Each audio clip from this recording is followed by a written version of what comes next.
My name is Madeline Hayes. I was 17 when my world cracked open in two places. First, when the boy I thought I loved walked away without looking back, and second, when my own parents told me to pack my bags and leave. No goodbyes, no second chances, just a door closing behind me in the middle of January. It started out like a lot of high school stories do. Jake was the golden boy varsity soccer captain, charming, easy smile, always had a plan. And me? I was quiet.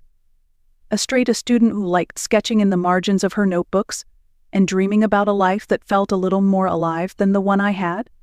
With Jake, it felt like someone finally saw me.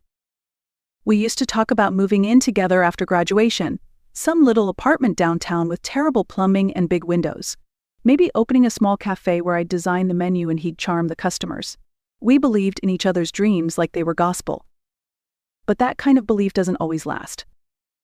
By the time summer blurred into fall, Jake had changed. His texts got shorter, the silences longer.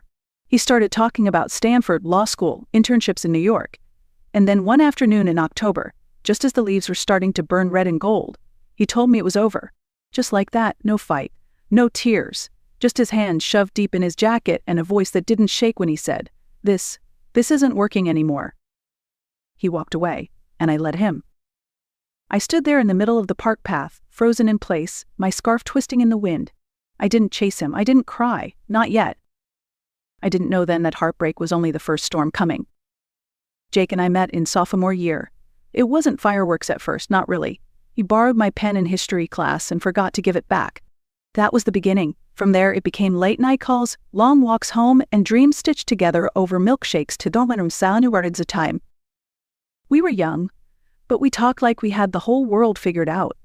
I still remember the way he'd lean across the diner table, eyes lit up, saying things like, "You and me, Maddie, we're gonna make it big, screw the rules," and I believed him.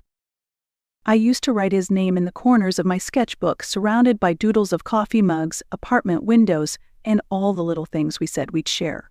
It was foolish maybe, but it felt real. After graduation, something shifted. He started pulling away, like a tide retreating from shore. Our calls dropped from hours to minutes. His attention wandered during our conversations, and every time I asked if something was wrong, he'd brush it off with a quick "I'm just busy." But busy started to look a lot like disappearing.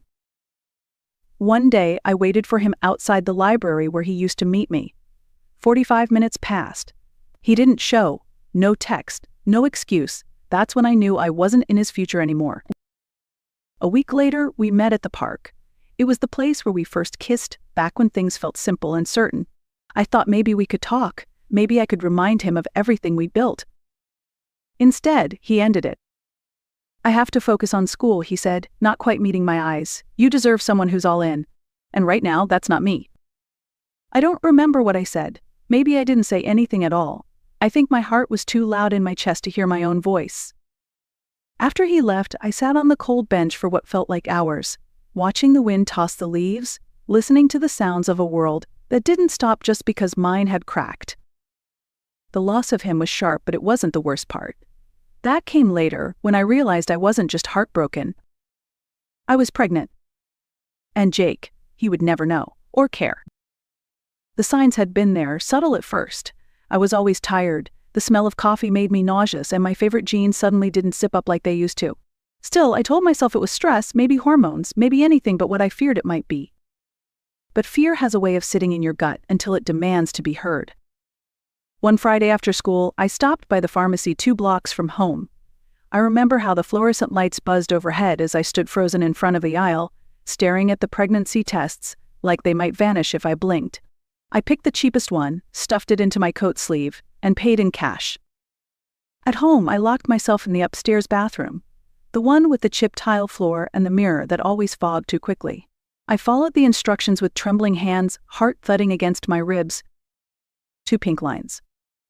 That's all it took to change everything. I sat on the edge of the tub for a long time, holding the test in my lap like it might explain what to do next. My thoughts raced. Would Jake come back if he knew? Could I hide it from my parents? Could I even do this? That night at dinner, the table was set like usual: meatloaf, mashed potatoes, green beans. My dad read the paper while my mom hummed to herself in the kitchen. Everything looked normal. But inside me, a storm was building. "I need to talk to you," I said, voice barely above a whisper. My father looked up, adjusted his glasses. My mom stopped mid-step, casserole dish in hand. I stood there, unable to sit, unable to breathe. "I'm pregnant." The silence that followed was total, the kind that makes your ears ring. Then came the shouting, the shaking chairs, the shock melting into fury. "You've disgraced this family," my mother hissed.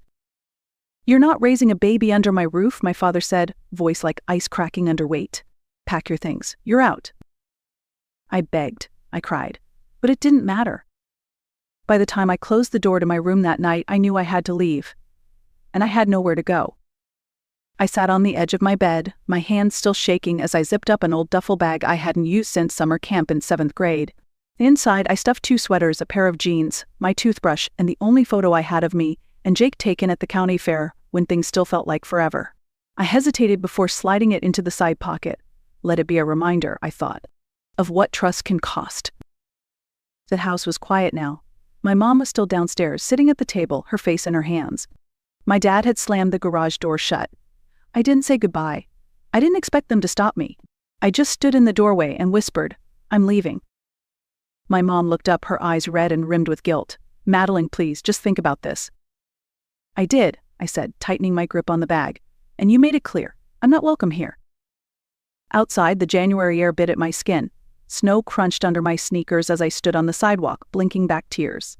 I had no plan, no money, no Jake, and now no home. But there was one name echoing in the back of my mind. Grandma Louise? She lived in Maple Falls, a quiet little town 2 hours away. I hadn't seen her since Christmas, but she'd always told me, "If you ever need me, honey, you call. I don't care what time it is." With numb fingers, I pulled out my phone and scrolled to her number. It rang once. Twice. Then her voice came through, warm and familiar. "Hello?" "Grandma," I croaked. "It's me. I need to come stay with you. Can I come now?" There was a pause, the sound of her shifting in her chair. "Of course you can," she said without hesitation. "Get here safe. I'll put the kettle on." That's all it took. Not questions. Not judgment. Just love. I wiped my face, turned toward the bus stop at the end of the street, and started walking. I didn't know what waited for me in Maple Falls, but I knew who would be there. And right now, that was enough. The Greyhound pulled into Maple Falls just after midnight. The station was quiet, lit by flickering street lamps and the glow of a vending machine humming near the wall. I stepped off the bus, duffel bag heavy on my shoulder, feet crunching over frost. My breath fogged in the cold air, and my heart beat loud in my ears. Grandma Louise's house was only 3 blocks away. I'd walked that path once before as a child, clutching her hand, swinging it like I didn't have a care in the world. Now I wrapped my arms around my stomach and moved through the darkness like someone chasing a memory. Her porch light was on. That old porch had sagged for as long as I could remember, but it was always swept clean. A row of little ceramic frogs still lined the steps, one missing an eye. Before I could knock, the front door swung open. There she was. Louise wore a faded robe with little blue flowers and thick wool socks that barely clung to her slippers. Her silver hair was piled into a messy bun, and her sharp gray eyes softened the moment they met mine. She didn't say a word at first, just opened her arms. I collapsed into them. The smell of cinnamon and old books wrapped around me as she held me tight. Her frame was smaller than I remembered, but her hug still felt like armor. "Come inside, sweetheart," she murmured. "Let's get you warm." The house hadn't changed. The same plaid couch sagged in the middle. The chipped teacup still lined the windowsill. A radio played soft jazz from the corner, the kind of music she always said made the house breathe. She handed me a mug of chamomile tea and a plate of leftover sandwiches, thick slices of bread, meatloaf, and just a smear of ketchup. I didn't even know I was hungry until I took the first bite. We sat in silence for a while. The warmth of the tea seeped into my fingers. The knot in my chest slowly began to loosen. Then I broke. "I messed up, Grandma," I whispered. "Mom and Dad said I've disgraced them, that I ruined everything." I looked up, my eyes full of fear. "I'm pregnant, I'm scared, and I'm alone." Louise didn't flinch. She leaned back, took a slow sip of her tea, and set it down with quiet resolve. "A child isn't a disgrace," she said firmly. "It's a beginning. Sometimes a hard one, but still a beginning. And just like that, something in me shifted. Maybe I wasn't broken. Maybe I was just starting over. The days that followed were quiet, wrapped in slow routines and the steady hum of healing. Grandma Louise didn't ask questions. She didn't push or pry. She just made space. Space for me to sleep, to eat, to cry when the weight of it all got too heavy to hold inside. Every morning we had tea. She liked her chamomile strong, with a splash of honey and exactly 2 crackers on the side. I liked mine a little lighter, but I never told her that.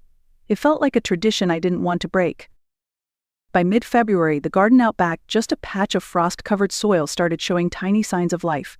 Louise said winter roses were stubborn things. They bloom when everything else gives up. She'd chuckle, kneeling down to check their progress. Remind you of anyone? Sometimes I helped her prune dead branches or dust off her collection of teacups. Other times I curled up on the sagging couch with a blanket pulled tight, and the radio whispering soft jazz in the background, sketching whatever came to mind. I started drawing again. Not because I wanted to make something perfect, but because it helped me breathe. At night, I wrote in a little notebook I found tucked in the back of a drawer. I didn't write about Jake or my parents. I wrote about fear, about small victories, about the baby inside me and what kind of life I wanted for us both. You don't have to be perfect, Louise would say when she saw me staring out the window too long. You just have to keep going. And I did. I got a part-time job at a local bakery downtown, just a few shifts a week. The owner, Mrs. Keller, was kind. She never asked about my belly or my past. She just taught me how to frost cupcakes and made sure I ate lunch. It wasn't easy. Some nights, I still cried myself to sleep. Some mornings, the fear came roaring back. But I was safe.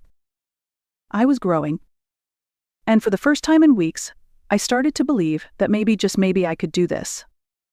The day it happened was heavy with heat. Mid-August in Maple Falls could press against your skin like a warm breath, and that Tuesday morning was no different. I was standing at the kitchen sink, rinsing a chipped plate, when a sharp pain sliced through my back and settled low in my belly. My hands froze in the water. A second later, I felt the unmistakable warmth of my water breaking. "Grandma," I called, voice tight with panic. Louise appeared within seconds, her robe tied loosely, car keys already in hand. "Let's go, sweetheart," she said, not even stopping to put on shoes. "We've got a little one waiting to meet us." The drive to Springfield Mercy Hospital was a blur of contractions and deep breaths. I clutched her hand the entire way, my forehead pressed against the cool glass of the window. She didn't say much, just whispered small comforts like prayers, like anchors. In the delivery room, time folded in on itself. The pain came in waves, each stronger than the last, and I screamed until my throat went raw. Nurses moved around us in quiet rhythm, but all I could focus on was Louise's hand on my shoulder and her voice in my ear. "You're doing fine, Maddie. Just breathe. You're almost there." And then he came. A tiny, squalling miracle covered in warmth and life and everything I didn't know I needed. He had a full head of dark hair, scrunched eyes, and fists that curled like he was ready to fight the world. They laid him on my chest, and everything stopped. I looked down at him and whispered, "Elijah." It was the name I'd written in my notebook, over and over. It meant the Lord is my strength, but to me it meant something else. It meant home. I looked over at Grandma, and for the first time in months, she was crying. Happy tears. And in that moment, in that hospital room with peeling paint and fluorescent lights, I knew I wasn't just a scared girl anymore. I was a mother. 2 decades passed like seasons do, quietly, steadily, and then all at once. Maple Falls became home in every sense of the word. I never left. I turned my part-time job at the bakery into a business of my own, Hayes Hearth, named for the warmth I wanted every customer to feel walking through the door. Elijah grew up with flour on his cheeks and cinnamon in his backpack. He got a scholarship to study architecture in the city. He still came home every Sunday for dinner. One rainy afternoon in October, I heard a knock at the door. When I opened it, I didn't expect to see my parents. They looked older, smaller somehow. My mother's hands trembled around a faded umbrella. My father's voice cracked when he asked, "Is this a bad time?" I stood there, Elijah beside me, tall and strong with his father's chin in my eyes. I didn't say yes. I didn't say no. Instead, I turned to my son and said gently, "Elijah, these are your grandparents. They've come a long way. Maybe they have something to say." and for once, I let the silence do the speaking. Some wounds don't heal, but some hearts grow anyway. I didn't rebuild my life to prove anything to the people who left me behind. I rebuilt it so I could live. Fully, honestly, without shame. And when my parents sat at my table that evening, sipping tea from chipped cups Grandma Louise once collected, I realized something. I wasn't angry anymore. Not because they deserved forgiveness, but because I deserved peace. Grandma Louise passed 5 years ago. She never met Elijah as a grown man, never saw the bakery expand, never got to sit on the porch swing we rebuilt in her honor. But she gave me something more lasting than advice or shelter.